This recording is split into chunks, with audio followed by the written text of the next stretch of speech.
regreso y contarles que la Corporación de Universidades Privadas acaba de definir su nuevo directorio, que es el rector de la Universidad Central, Santiago González, quien fue electo presidente por los próximos 2 años. Este es un organismo que reúne 16 planteles que representan el 27% de la matrícula universitaria, de momento, que enfrenta además una serie de desafíos, por ejemplo, hasta el tema de las interrogantes respecto del CAE. ¿Qué va a ocurrir con esto y más? Se lo pasamos a preguntar entonces al rector de la Universidad Central y presidente de esta Corporación de Universidades Privadas, exministro de Minería de la presidenta Bachelet I, Santiago González. Santiago, rector, ¿cómo le va? Muy buenos días, gracias por estar con nosotros. Hola Mirna, muy buenos días, muchas gracias por la invitación y un saludo muy afectuoso a todos los auditores de Al Pan Pan del Mostrador. De todas maneras, rector, ¿sabe con qué quiero partir? Es que revisando información acerca de, por supuesto, los grandes desafíos que tienen las universidades hoy en el país, leía un libro que escribió el investigador antropólogo Pablo Ortúzar llamado Sueño de cartón. Básicamente, él sostiene que todo lo que pretendía la educación superior, ¿no es cierto? Y particularmente después del retorno a la democracia, era entregarle a muchas familias que no habían tenido nunca la posibilidad de llegar a la educación superior, la posibilidad de hacerlo. Pero ¿cómo se hizo? Con diplomados de cartón, con diplomas de cartón, quiero decir, ¿no?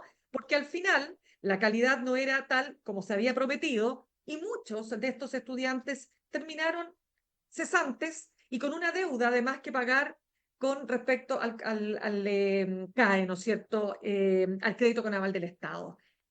Quiero saber, después de 30 años, ¿cuál es la evaluación que usted hace de este sueño que se vio frustrado? ¿Es así?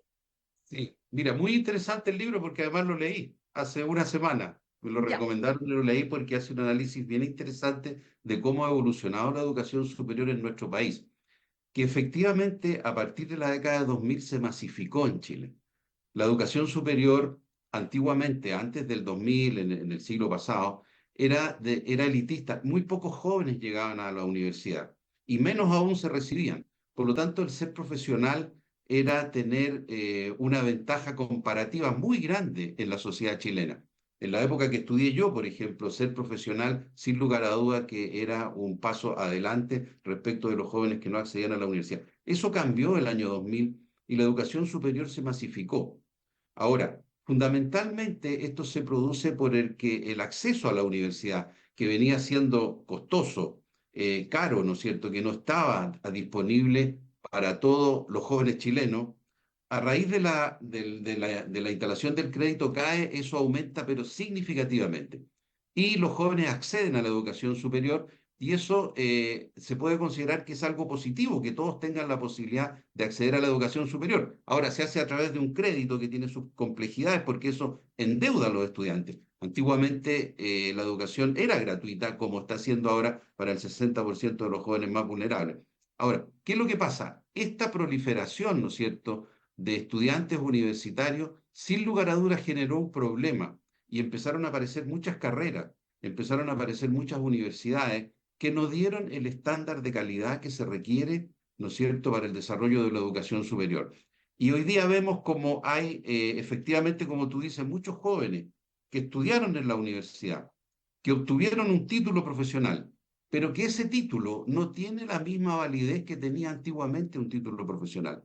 Ya por diferentes razones, ya sea porque la institución que lo otorgó, ¿no es cierto?, no es una institución que cuenta con el prestigio para que en el mercado laboral sea considerada, o porque el mercado también del trabajo ha ido cambiando, ha ido evolucionando y no todas las universidades se han puesto al día en esa evolución. Por lo tanto, hay muchas carreras, ¿no es cierto?, que se han quedado atrás respecto de lo que deben enseñar en este momento para el futuro. Y eso indudablemente que es sensibilizado por el mercado laboral. Y el mercado laboral empieza, por supuesto, en algún minuto a descremar esta situación y a decir, mire, estos jóvenes no tienen las competencias para que nosotros decidamos. Por lo tanto, aquí se requiere dar una remirada a la educación superior en Chile y en eso tenemos entendido que el gobierno está trabajando en un nuevo proyecto para la educación superior en nuestro país que aborde todos estos déficits, entre ellos el financiamiento,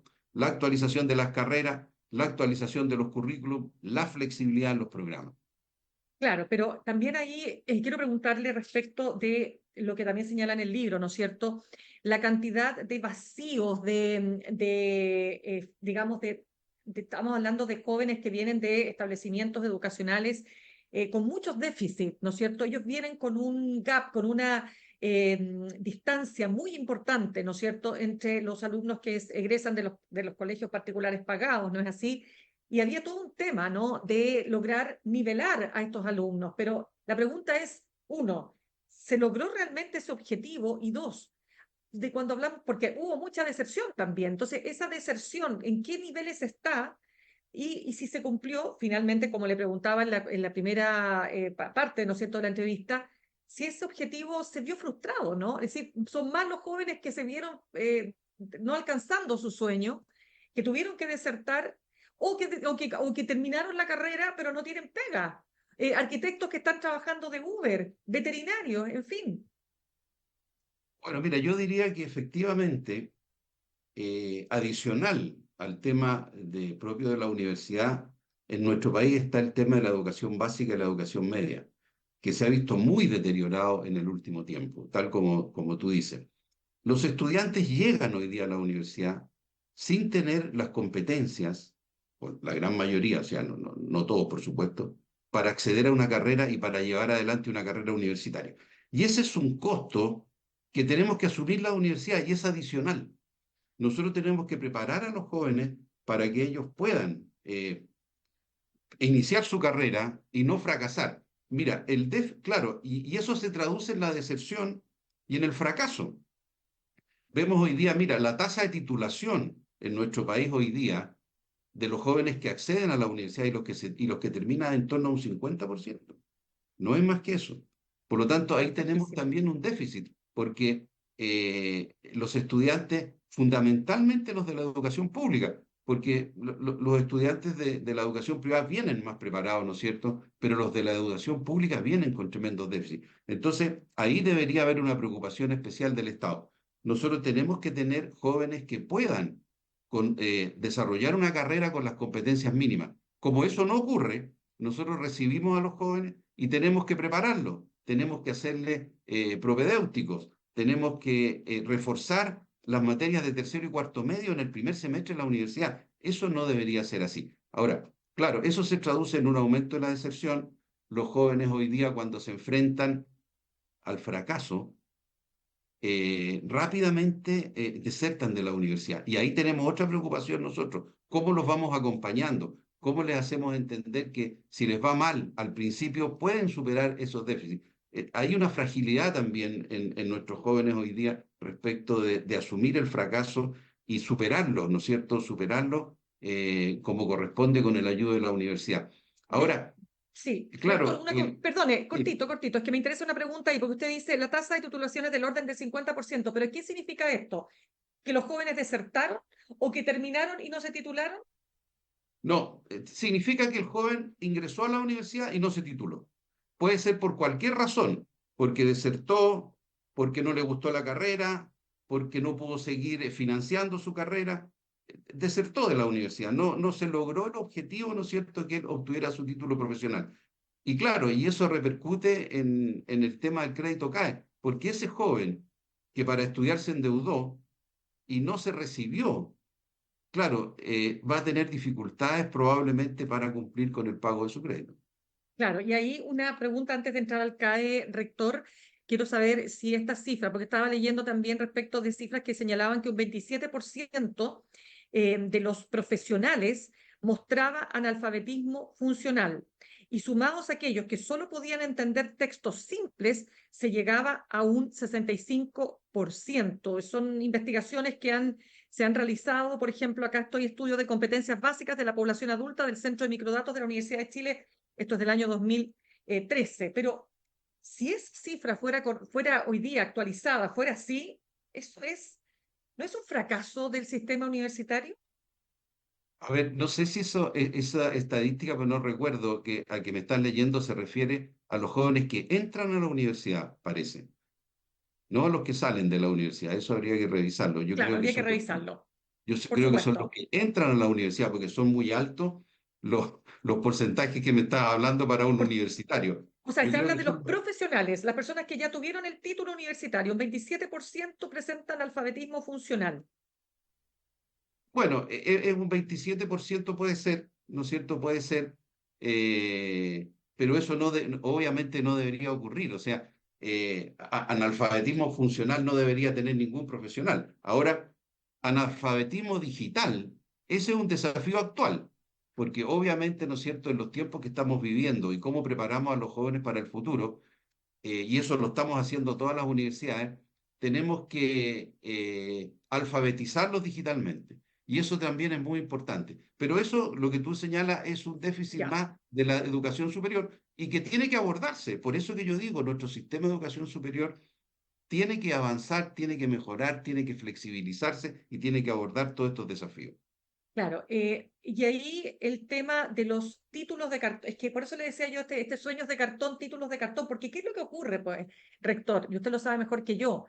El país no tiene capacidad para tanto periodista, para tanto arquitecto, para tanto veterinario, es decir, seguimos ofreciendo sueños, sueños que en la práctica terminan o con sueldos bajísimos, o sea, ¿para qué le cuento el nivel de sueldos de los periodistas?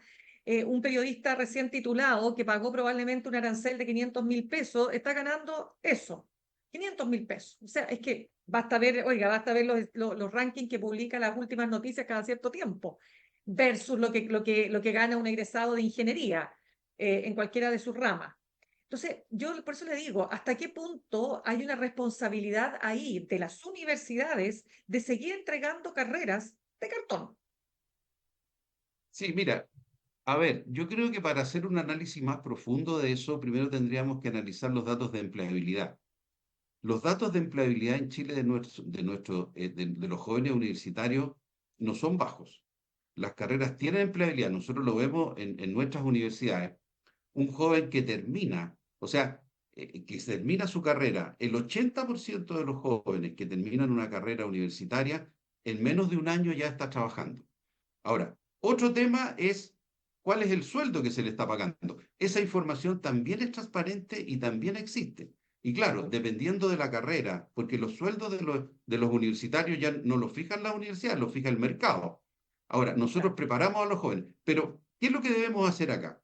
Nosotros acá tenemos que escuchar, ¿no es cierto?, lo que dice el mercado respecto de las competencias que tienen que tener los jóvenes.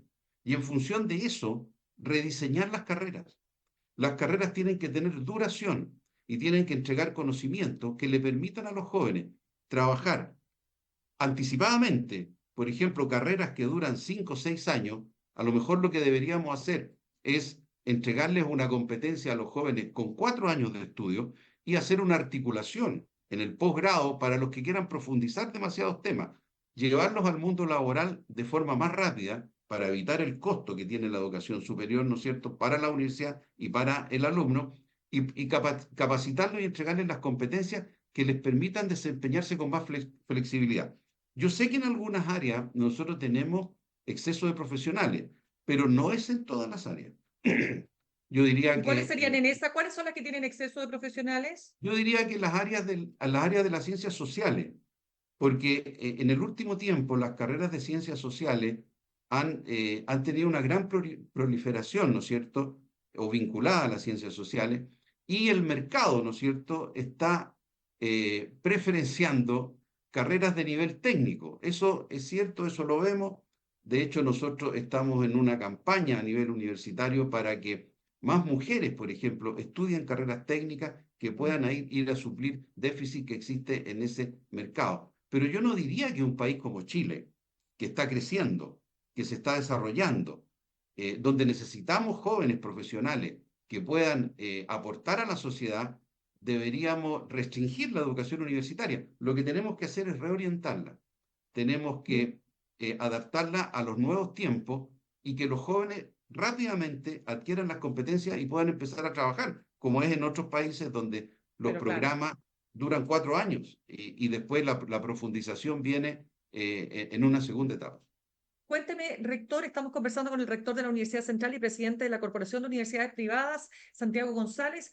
Rector, Hablemos del CAE cortito, porque son dos temas más que me quedan antes de cerrar, pero fundamentalmente el tema del CAE. Si usted me dice que el 50% no se titula, yo me pregunto, bueno, no trabaja en su carrera, ¿cómo paga el CAE? ¿Cómo ve usted ese tema? Porque mucha gente dice, bueno, pero ese no es el tema principal de Chile. Chile tiene demasiadas otras necesidades, listas de espera en salud, etcétera.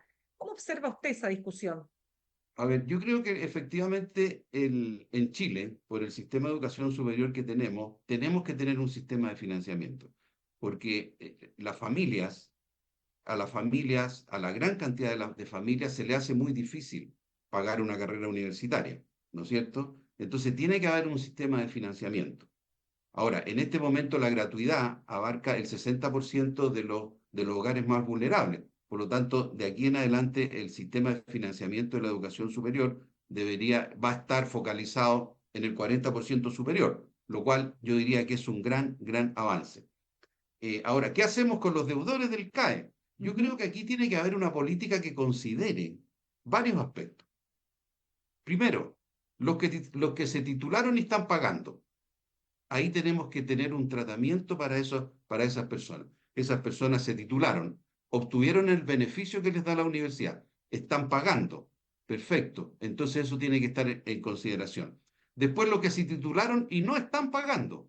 Ahí tenemos un problema, porque ellos obtuvieron el beneficio, ¿no es cierto?, que le entrega el título y la universidad a la gran mayoría de ellos y no están pagando. ¿Por qué no están pagando? Y después tenemos el otro grupo de los que no se recibieron, que fracasaron o que desertaron de la universidad y no pagan. Ahí tenemos que mirar qué es lo que está pasando ahí porque no sabemos si efectivamente pueden pagar.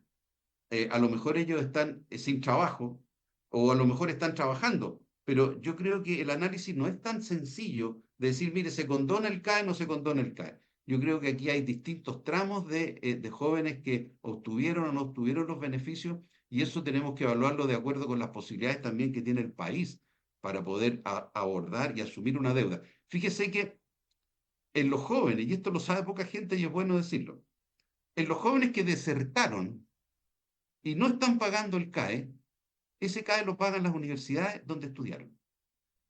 No lo paga el Estado ni lo pagan los jóvenes, lo pagamos nosotros. Y como nosotros hemos visto un aumento de la morosidad en el último tiempo, ese costo que no teníamos la universidad anteriormente, ahora lo estamos abordando con dificultad, porque tenemos, como es un crédito con aval del Estado, al joven que deserta, el aval le cae a la universidad y la universidad paga si el alumno se fue en primero, en segundo, en tercero o en cuarto año. Pero ¿cómo Entonces, si esos por son. algo es aval con el Estado? Perdone, pero es que no lo entiendo, porque por algo es aval, es con aval del Estado, o sea, el Estado tiene que pagar finalmente. Claro, pero al final pagamos nosotros cuando el estudiante deserta. El aval del Estado funciona cuando el estudiante termina su carrera y no paga. Ahí funciona el aval del Estado. Pero si el estudiante no termina su carrera y no paga, el que paga es la universidad. Y ese costo lo estamos viviendo hoy día todas las universidades que tenemos de sectores que no están pagando el CAE. Entonces, el sistema, la situación no es simple, es extremadamente compleja y por el volumen, ¿no es cierto?, de recursos que involucra, estamos hablando de más de 10.000 millones de dólares, que es una cantidad muy significativa, amerita una reflexión profunda sobre este tema. Ahora, nosotros estamos esperando que el gobierno entregue una propuesta que el gobierno anunció que lo iba a hacer en septiembre, entregue una propuesta de cómo abordar el financiamiento de la educación superior, porque esto puede tener repercusiones tremendamente complejas para muchas instituciones. eh, Estamos hablando de que tenemos hoy día 55 universidades que dependen mucho del financiamiento de los créditos para sus estudiantes. Por lo tanto, este es un tema que vamos a tener que abordar con mucha fuerza y para eso ya nos estamos preparando. Ya, lo último, rector, y con esto terminamos. Quiero preguntarle a propósito de los acampes, la Universidad de Chile, la Casa Central, lleva más de 56 días, ¿no?, con este acampe en favor de lo que está ocurriendo y para hacer también visible la tragedia que está ocurriendo en Gaza. Esto se ha replicado en las universidades privadas. ¿Qué visión tiene usted de estos acampes? Mire, esto no se ha replicado en las universidades privadas. Y yo en lo personal creo que la universidad por excelencia es el lugar donde tiene que existir el debate el análisis, la discusión, la reflexión. Las universidades son los lugares, casas de estudio, ¿no es cierto?, donde se debe realizar ese análisis entre profesores y estudiantes. Lo que no puede ocurrir es que por la vía de la fuerza se trate de imponer una u otra visión de lo que uno piensa. Eso yo creo que es inaceptable. En una universidad eso no puede ocurrir. Independiente del tema que se trate, porque aquí no estoy yendo al tema de fondo. El tema de fondo puede ser válido para uno o para otro sector, pero lo que no puede ocurrir es que en una institución como una universidad se pretenda imponer un punto de vista, un criterio, por la vía de la fuerza o por la vía de impedir el normal funcionamiento de la institución, porque eso es absolutamente contrario a la esencia de una universidad. Eso niega la esencia de la universidad. Por lo tanto, digamos, yo condeno muy fuertemente lo que está ocurriendo en la Universidad de Chile. Creo que es tremendo que en una universidad de tanta tradición llevemos todo este tiempo sin resolver este tema. Ahora, claro, uno dice, ¿por qué no se toman medidas, ¿no es cierto? ¿Y por qué la autoridad de la universidad no toma las medidas y no hace ingresar a los carabineros, a la policía? Bueno, ahí uno tiene que tener mucho cuidado porque cuando uno es rector de una universidad y tiene 10.000, 12.000 alumnos y 1.200, 1.500 profesores, las decisiones que se toman tienen repercusiones que son muy importantes. Entonces, ahí los rectores tienen que aplicar una reflexión porque tienen que evaluar la consecuencia de la decisión que toman. Mire, cada vez que se hace una intervención en una universidad, la policía pide el pronunciamiento del rector. Nadie más que el rector puede dar la orden, ¿no es cierto?, de que la fuerza pública entre en una universidad. Y ahí viene la soledad del rector, donde él, en su conciencia, tiene que tomar una decisión, aunque tenga muchos asesores, porque de esa decisión tiene que responder. Y yo respeto mucho las decisiones que ha tomado la rectora Edevez en ese sentido. Ella ha evaluado, ha ponderado y ha llegado a una conclusión. Y esa conclusión tenemos que respetarla. Eso sin perjuicio, ¿no es cierto?, que la comunidad académica reflexione sobre cómo abordar y resolver este problema. Pero lo que tenemos que tener claro es que en las universidades el uso de la fuerza tiene que erradicarse totalmente, porque son instituciones absolutamente contrarias, ¿no es cierto?, a ese tipo de métodos y de mecanismos Perfecto. de coerción. Muy bien, rector de la Universidad Central, presidente de la Corporación de Universidades Privadas, Santiago González, muchísimas gracias por haber estado con nosotros esta mañana. Muchas gracias, Mirna, muchas gracias por la invitación. Un gusto de haber estado con ustedes. Gracias. Saludamos a nuestros auspiciadores. Ahorrar cotidianamente se puede y de forma organizada, rápida y online con Ahorrando, la nueva funcionalidad de tu app Copeuch, en donde puedes programar ahorros de manera fácil y entretenida, eligiendo tus propias reglas y metas. Haz que el ahorro sea parte de tu vida con Ahorrando de Copeuch. Más información en copeuch.cl. Me despido, los dejo con Fran Castillo, Puntos y Revueltos. Nos reencontramos mañana a las 8 en punto. Que tengan un muy buen día. Copeuch Inversiones, el sitio donde todos pueden invertir, presentó Al Pan Pan en el Mostrador Podcast. Cerramos por hoy Al Pan Pan con Mirna Schindler. De lunes a viernes de 8 a 9 de la mañana, entrevistas para partir el día. El Mostrador Podcast, el poder de la independencia.